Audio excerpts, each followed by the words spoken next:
হবু শ্বশুর কি করলো? ঘুমের মাথালে উড়ে কয় বাবা গাঁজা খাবা।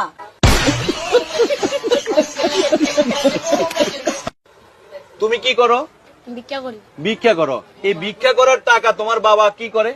এদিক গাঁজা খায়।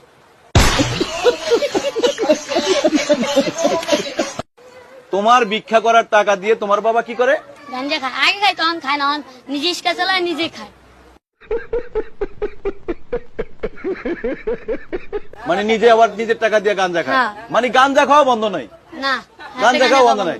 আর হলো এই আর এক মানে হলো ভিক্ষা করে, এর নাম কি? আলামিন। এর নাম কি? আলামিন। আলামিন। আলামিন কি কয় তোমারে? আমার কামলা যাবি, আমি কিছু কই, আমার প্রেম করবি, আমি কিছু না নেম। তো এই ভিক্ষা করে, এই আলামিন ভিক্ষা করে তোমারে কয় টাকা করে দিত? 70-80 টাকা ইয়াদ দেয় না। এই টাকা দিয়ে তুমি কি খাইতা? আমি খাইলে খাইতাম, না খাইলে মারা দিতাম।